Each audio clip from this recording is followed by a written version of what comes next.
For professional advice with a personal touch, consult FL Fuller Landau, Chartered Professional Accountants and Business Advisors. Click on flmontreal.com. Good evening. Welcome to today's Entrepreneur, presented by FL Montreal, a program about the entrepreneurial spirit that drives Quebec business. My name is Dan Delmar, along with FL Montreal's Josh Miller. Good evening, Josh. Hello, Dan. Hope your Super Bowl hangover isn't too bad. Well, can't say there was a whole slew of excitement going on in last night's game, except for the greasy food that I have once a year because I justified saying, it's Super Bowl, why not? It was a fun game for about the last 3 minutes. Commercials were somewhat entertaining. You know, we talk about marketing topics here on the program, and listen, it's expensive commercials. Did you watch any of them? Did you feel that they got their message across? Did you like Andy Warhol eating a Burger King? I didn't see that one because I was watching the Canadian version, so I haven't caught up online yet. But one thing that seems to be more popular is making like mini movies out of these commercials and mini documentaries. And this is something that's interesting for marketing purposes too. It's just using your 30 to 1 minute time slot to get at people's heartstrings. Well, I think what's even beyond that, and we've talked about the challenges of marketing and storytelling that has become very popular in 2018. It continues to be popular 2019. I'm sure beyond that. Storytelling, when you're spending this budget to create this video, if you already have all the crew there and you're already spending, you know what? And I don't recall which commercials this year, but certainly in past years, there's always been that 30-second commercial, or maybe even minute long, and then it's not over. And then they say, to go see the end of it, go online to our site or check it out. Because once you're making a 30-second, I mean, how much more to make a minute? How much more to make 2 minutes? You know, it's incremental. Yes, it's cost more, but it's kind of incremental. So push people to your site. Anyhow, I think the storytelling they did, some of it did a good job. Of course, you always have fun and laughs, but storytelling definitely important for that. Did you see the 1 minute President's Choice commercial? It's sort of recounting the various experiences this family is going through. It's very emotional. You don't really know what they're selling up until the end, and everyone's gathered together. And I found myself getting emotional. I was like, "This is beautiful. What product is this? I don't know, but it's beautiful. I'm not sure what I'm buying, but it's great." It's I guess I had the U.S. feed versus the Canadian feed, so I didn't see that. But no, you're right. There's a lot of commercials that go in there and say, "What is it?" Like, how do we know that it was a Budweiser commercial that will eventually lead to Game of Thrones, previews? Maybe not. But in the end, we did. Coming up on the program, we're not profiling on Entrepreneur tonight. We're actually going to speak to someone who is with B Lab or B Corp and their division B Lab Canada, and Kasha Huk will join us about corporate social responsibility. And I would say it's not necessarily an owned corporation, B Lab, but it definitely is an international entity, and they deal with entrepreneurs every day. They are entrepreneurs. They have to run their organization like everybody else. So I would say there's definitely an interesting entrepreneurial aspect to it. And Natalie Riviere will be along. She's the marketing specialist at FL, and we'll be talking about content marketing later in the program, which is my area of interest, so that should be fun. But first, speaking of content marketing, happy birthday, I suppose, to Facebook, which has just turned 15 years old. 2014 is when it started. And, I saw this article, and of course, every time you see Facebook and a lot of history, and Facebook has made the news, not always for good reason in the past. But I saw this, and there was a whole bunch of stats out there that were absolutely just mind-blowing. So I figure I'd take a couple of minutes to share them. Number of monthly users, the end of the year, 2.3 billion. Number of daily users, recently about 1.5 billion, but number of people in the world with internet access is 3.9 billion. So that's a huge percentage of people. Facebook reached 1 billion users in 2012, and they started, of course, in 2004. Their revenues and profit, 2018 revenue, $55 billion. Profit, $22 billion. Number of employees when they first started was about 7 in 2004. Now is a little over 35,000. So there's actually, this I found really interesting. The year the iPhone launched, 2007, the year that Facebook created an app, 2008. So they were on top of it right away, right after iPhone launch, which I'm sure led to their billions of users. It paid $19 billion to buy WhatsApp. There's a whole bunch of things. Now, and then there's a stock price. The stock price has definitely gone up and down over years. The political, helping out to overturn governments in some cases with the Arab Spring. No question. And then, of course, that affects our stock price when the public opinion kind of goes up and down with that. So, their initial stock offering price, $38. The lowest price was down to $17, and the highest was on July of last year of $218. Their Facebook market value of Facebook lost right after the July height of 218, lost 119 billion. Kuwait's GDP is 120 billion. Oh my God. So there is, and Mark Zuckerberg's net worth as of Friday was 62.4 billion. So they are telephone book numbers plus. So happy birthday to Facebook. Not everybody loves you as much today as they used to, but happy birthday nonetheless. I was just telling a client today, we have to pull back a little from Facebook. I think in general, the future is not all concentrated on Facebook. For social marketing, and we'll get to that later in the program, I'm sure. But time to spread yourself a little thinner on social media. Looking down on generations younger than us is a time-honored tradition in media, and let's talk about Generation Z, Josh, and how they will transform the future workplace. This is an article that I saw in Inc. magazine a short while ago, and I'll just list them quickly. We've talked about generational differences in a while. We haven't necessarily focused on Generation Z or Z specifically, depending where you're from. But definitely, there's a wider generation gap at work. There's no question we see that.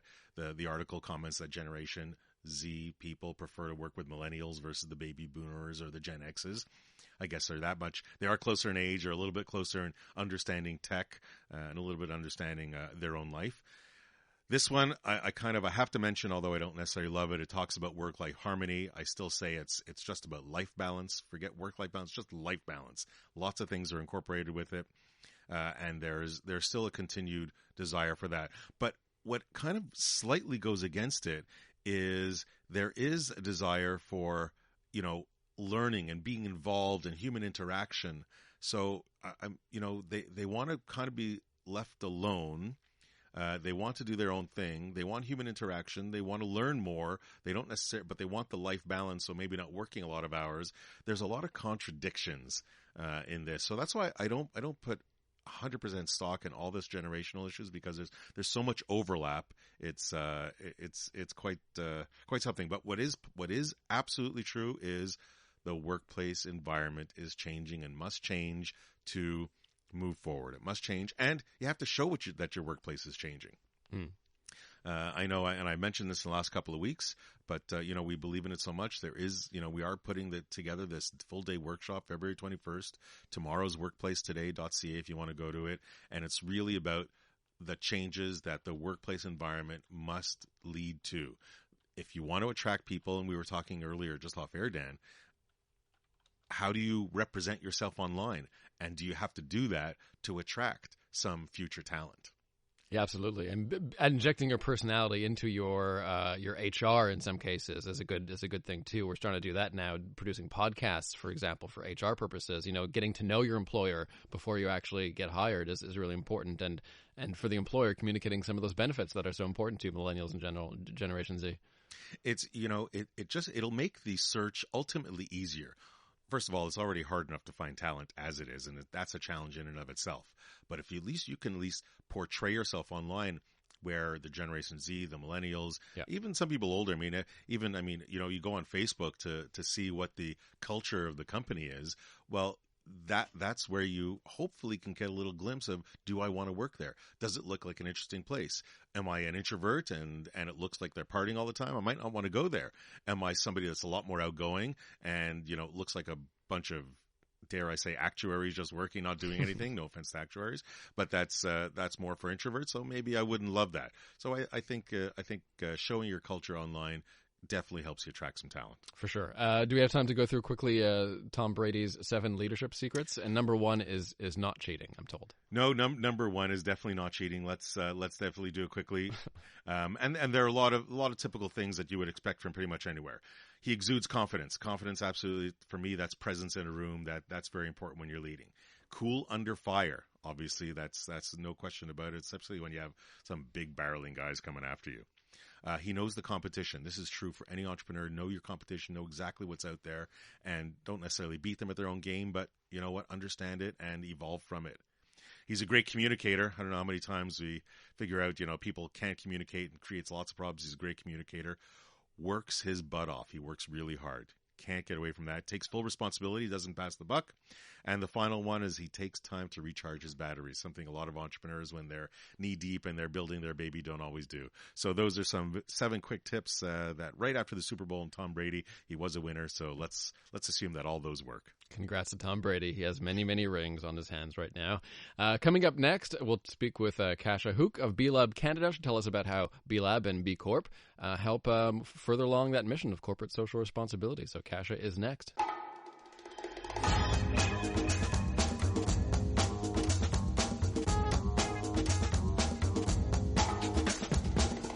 For professional advice with a personal touch, consult FL Fuller Landau, Chartered Professional Accountants and Business Advisors. Click on flmontreal.com. Inspiring stories from outstanding business people. Dan Delmar and FL Montreal's Josh Miller with you. And this evening, we welcome to the studio Kasha Huk of B Lab Canada. Kasha, welcome to CJAD. Thank you. It's great to be here. So B Lab Canada, a division of B Corp, I take it, Josh, and we're going to talk about social responsibility today. Yeah, and I think she'll clarify, because B Corp is a certification, B Lab is an organization. So we'll start with really the best first question, so everybody kind of understands, all the listeners, and trying to figure out, what is this B Lab, what is this B Corp? Kasha, can you explain what exactly is B Lab or B Lab Canada? Sure, I can try. So B Lab is the nonprofit behind B Corp certification. B Corp certified companies are companies that have gone through a rigorous assessment of their social and environmental impact. So essentially, the way that an apple would be USDA organic certified or not, but rather than just looking at a single product, we're looking at the entire company. So we're taking a holistic view.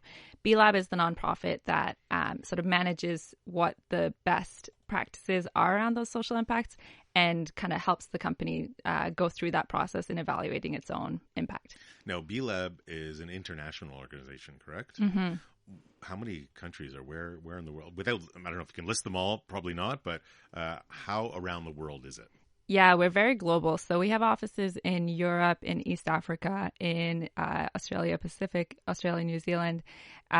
We have some partners in Taiwan, South America. We have a huge community in Chile and Argentina, kind of all over the place, all around the world. Now, what were you doing before B Lab? How long have you been there? So I've been with B Lab for about 2 years now. Prior to that, I spent about 2.5 years at a B Corp. So I was with a marketing and strategic agency based in Toronto that was B Corp certified. And then sort of prior to that, my work was in international development. I worked for the UN. So what attracted you to go into the organization that certifies everything else? Yeah, it's a great question. So for me, working in international development, I really found that I kept sort of coming into issues at the end point when there was really nothing to do. I was sort of working with beneficiaries that were going through programs, but not really working on the systems change piece of it. And I was really interested in this idea of companies that are thinking differently about what their impact can be in the world. So companies that realize that because they're making profit, that doesn't need to be a bad thing. They can actually use that profit for good. And then working for a B Corp, I just kind of wanted to get even closer to the systems change piece. And I realized working with B Lab is an opportunity to work with all of these entrepreneurs on this platform that's bringing all these companies together, regardless of, whether they're working on greenhouse gas emissions or a social impact project around, vulnerable workers. They're all kind of coming together on the same platform. And that for me is really powerful. We'll get to a bit about the kind of work that B Corp does, but what does it take to qualify? What kinds of businesses are eligible to be a B Corp? So it's open to really any business. You have to be a for-profit. You have to be in existence for more than a year.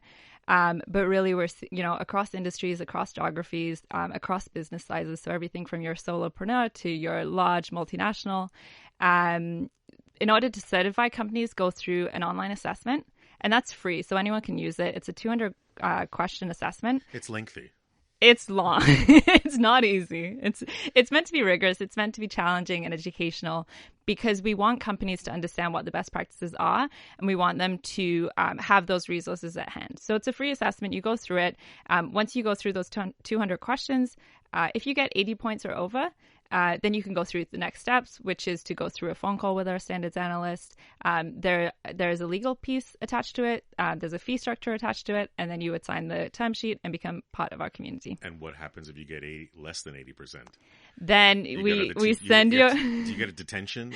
We do not punish anyone for not getting over 80%. The idea of the assessment is that it's meant to be educational. So we encourage companies to continue to, we don't see this as an endpoint that you just get to 80 and then you pass and you never think about it again. And most companies, in fact, once they get to the 80 mark, over the years of recertifying, they'll end up getting higher and higher points because they understand, that baseline of their impact, and then can go even further and do more interesting work with their impact. How much of the time you spend is about educating the corporation, educating the people behind it? Do they understand the 200 questions and the impact? It's everybody. We talked about, and dare I say it, and maybe it's the old term, that corporate social responsibility, or companies being socially responsible, often on the program. But what that doesn't always translate into entrepreneurs understanding what that means. Mm-hmm. So where's the education behind it all for you? Yeah, I would say it's a two-way street, to be honest. So, there are parts where we come in with our best practices and we can educate companies. Let's say I heard this from an environmental consultant the other day to say, she's worked her whole career on environmental issues, but had no idea in terms of the social impact her business could have. And so there's kind of that education piece there where we're helping her understand her impact as an employer, as plugging into her local supply chain, all of those things. But then on the other side of it, we're learning from companies that are in the community. So these are subject matter experts that are working in, their sector day in and day out. So they can come to us and say, this is what you have right now is your best practice in the impact assessment. But what we would say is an even better practice is, X, Y, Z. And we can go through that process with them. So, the last version of the update of the assessment that we took on, we got 9,000 pieces of feedback from the community. And it's that kind of feedback that helps us build out, what is really the best practices in current times. How, like you say, there's 200 questions, survey questions. How often do they change? B-Lab's been around how long now? About 10 years. And then the assessment's updated every 3 years. So we're on version 6 right now. And those are we go through all of the questions with an independent committee, a standards advisory council. And those are, academics, subject matter experts that really are the experts in all of these pieces. And so it's not just B-Lab doing it ourselves. We actually have a really great group of people working with us independently. Could you give us an example of some of the metrics by which you measure whether or not a corporation is being a good corporate citizen? Yeah, for sure. So there are 5 pillars to it. Governance looks at things like transparency and ethics. So, how transparent are you with your financials, with your employees, for example? Are you sharing that information with your employees on an annual basis, something like that? The other piece is environment. So, what outputs does let's say you have a manufacturing facility, what is your environmental impact? The employer section looks at things like, are you employee owned? What kind of benefits do your employees get from working with you? So parental leave benefits, if you're making it easier for parents transitioning back to the workplace, do you have flexible working schedules, that kind of thing. The other piece is customers. So do you have a business that creates some kind of positive impact for your customers? So let's say alleviating poverty or giving them some kind of nutritional benefit through the food that you provide. And then the last one, so it was governance, environment, employees, customers, and the community, and that's supply chain. So looking through, is your supply chain local? Do you have a diverse representation in your supply chain? Are you shopping with businesses that are owned by women or by minorities? That kind of thing. Lots of different aspects to be certified as a B Corp. And the idea is that people can plug in from either of those things. You don't have to be doing all of them, but hopefully you're doing some of them. And the international aspect, because you are a global organization, is interesting because it's collaborating also with people around the world. When we come back, we'll talk about that as well. Today's Entrepreneur on CJAD 800. Our guest is Kasha Huk of B-Lab Canada.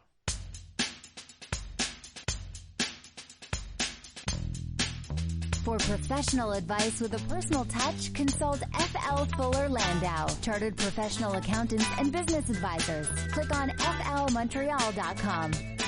Welcome back to today's Entrepreneur, a program about the entrepreneurial spirit that drives Quebec business. My name is Dan Delmar, along with FL Montreal's Josh Miller, and we're talking about corporate social responsibility tonight. Josh, we're joined by Kasha Huk of B Lab Canada, and we're talking about some of the work that B Lab and B Corp do to keep everyone on track. And we often say that it's maybe like a generational attitude, because for millennials and younger, you know, we often preach this on the show. Social responsibility has to be baked into your business model at this point, right? And if it's not, you're going to lose some customers of my generation. No question. And there's also the geographic side of it. So, you know, I guess we'll ask you, Kasha, I guess there's two aspects. One, I know you're an international organization. You're leading Canada across the board.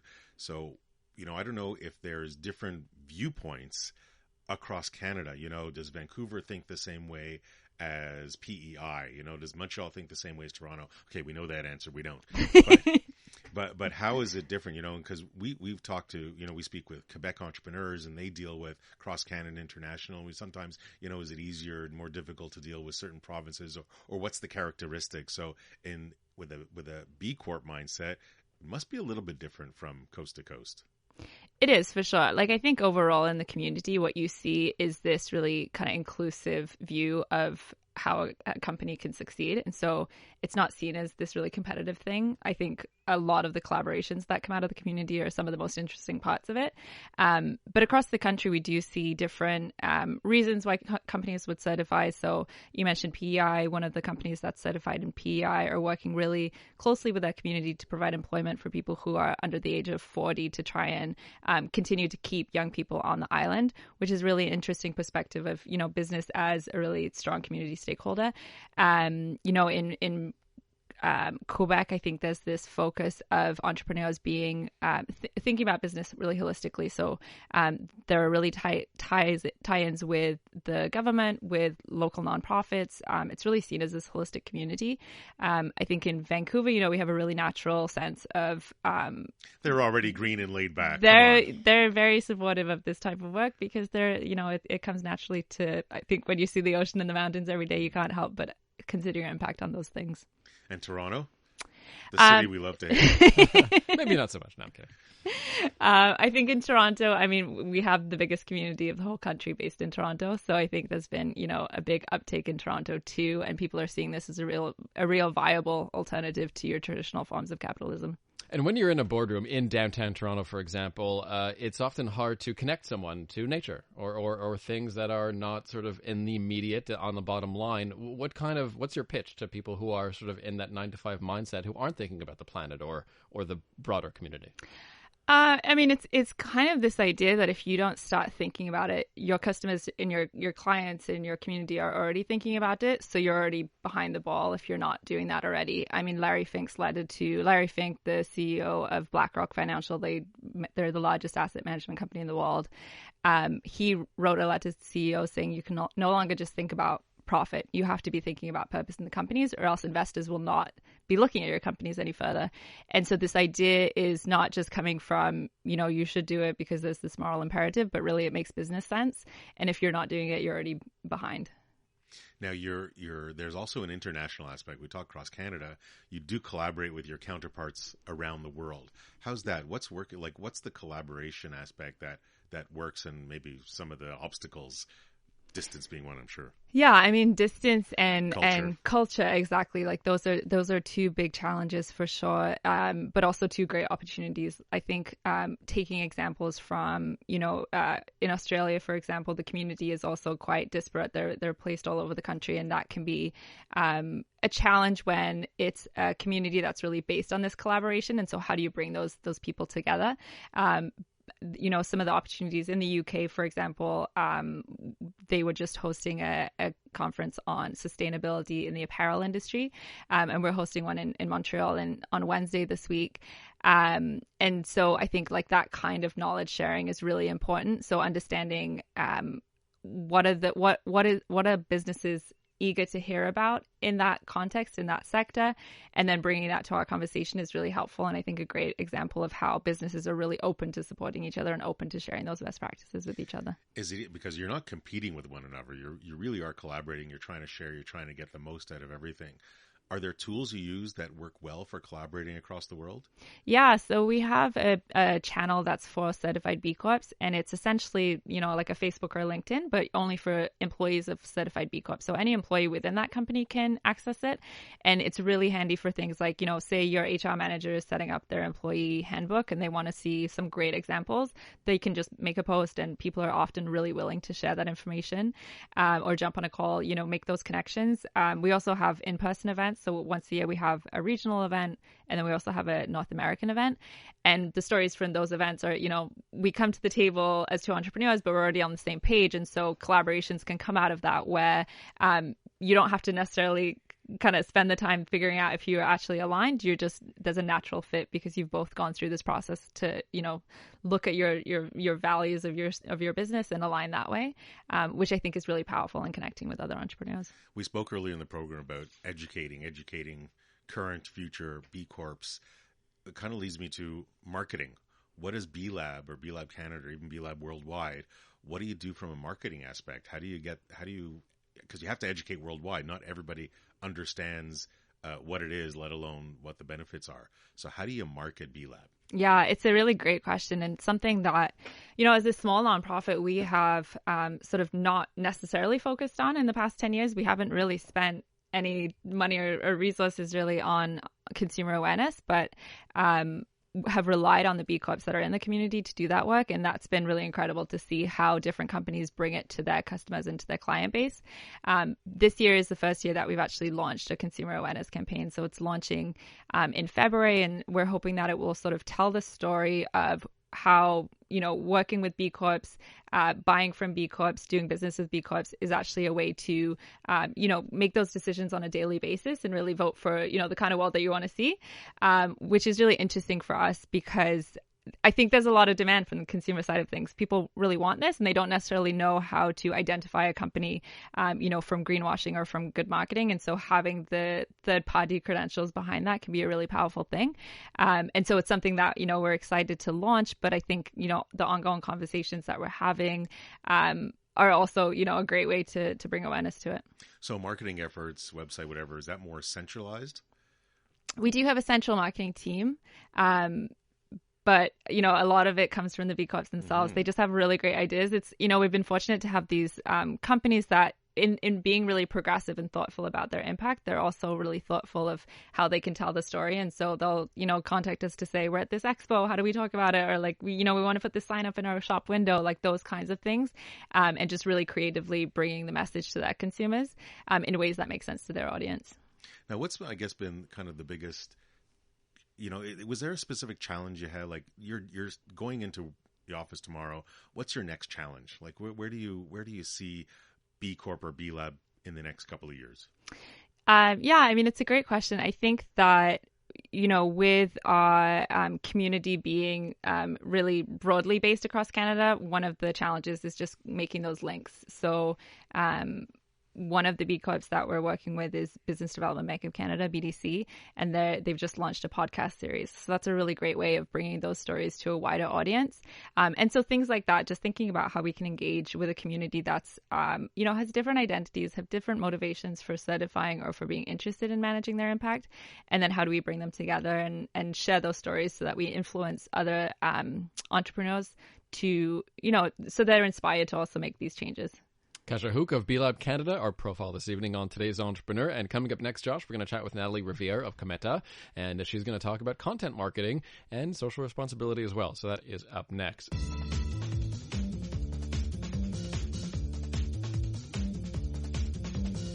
For professional advice with a personal touch, consult FL Fuller Landau, Chartered Professional Accountants and Business Advisors. Click on flmontreal.com. Inspiring stories from outstanding business people. Dan Delmar and FL Montreal's Josh Miller with you. And we're joined by Kasha Huk of B Lab Canada from B Corp as well.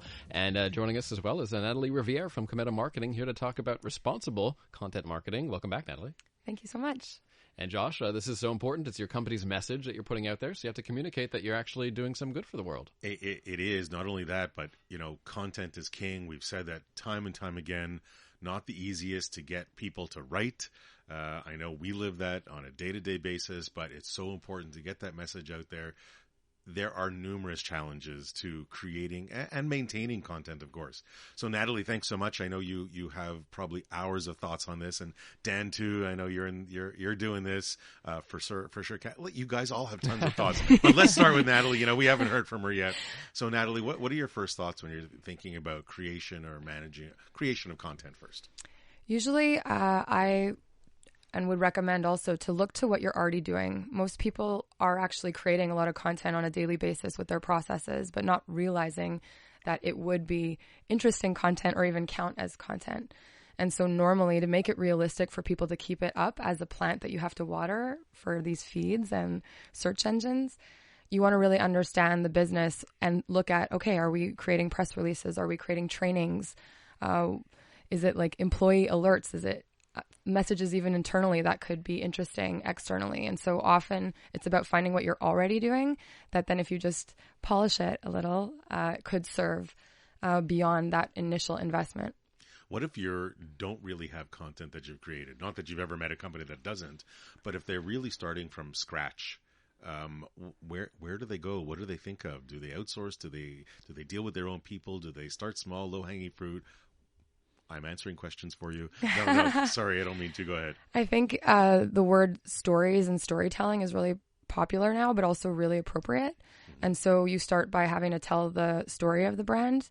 And of course, you need visuals for that. And so graphics, images, if possible. People really know when it's a stock image. So you want to have as authentic content as possible. And you also have to tell the story in copy. And so what is this company about? What is your offer? How are you offering it? Who is your target? What are your values?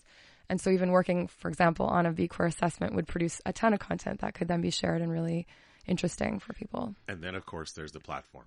You have Facebook, you have LinkedIn, you have Twitter, you have Instagram, you have Google, whatever else there. What is the platform people should use? That's not a one-answer question. It's not a one-size-fits-all. Exactly. Definitely not.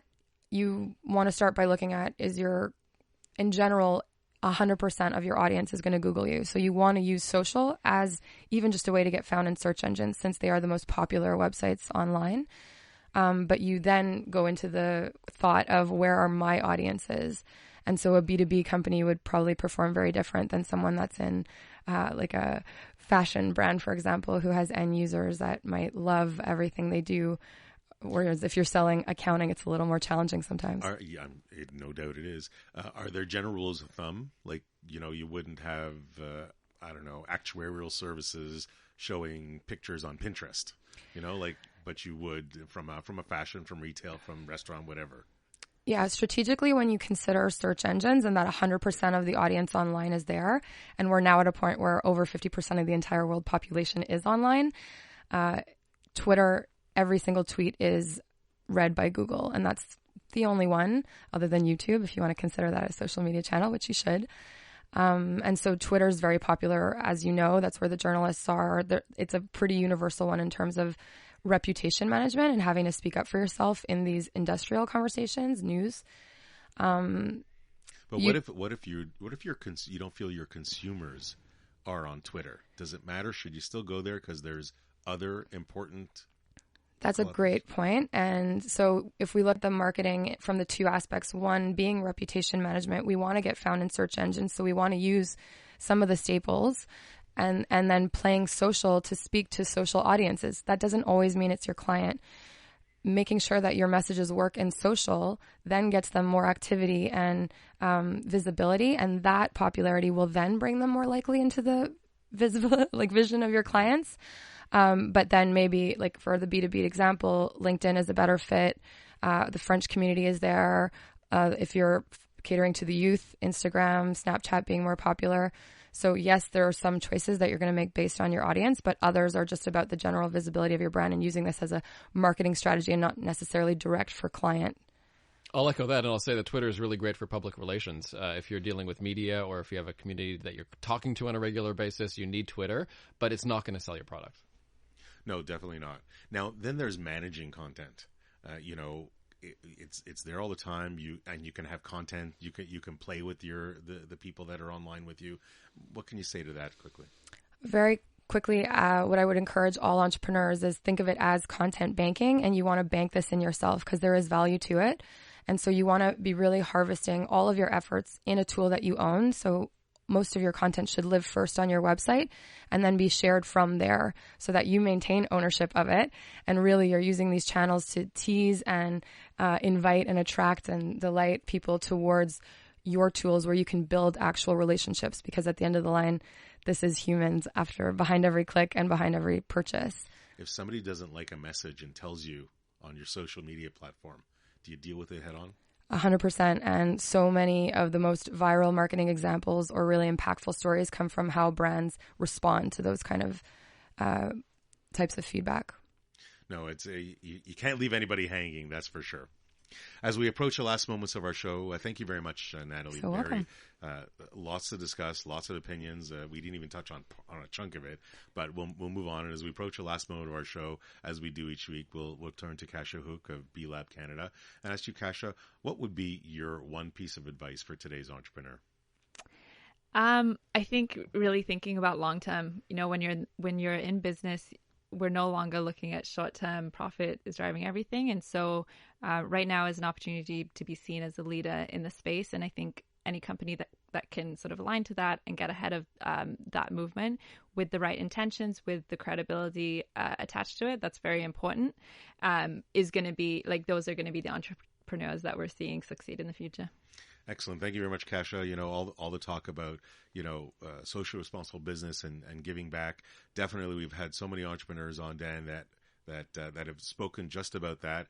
And really my takeaway is it definitely long term. There's so many more aspects to than just the bottom line, and it will feed the bottom line as well for those that really just want to make money. Great. Well, don't forget that being social, we keep talking about why customers go into stores, why customers want to go. Well, you got to give them the right reason. And the reason in the future is being absolutely socially responsible. Kasha Huk of B Lab Canada, thanks so much for stopping by.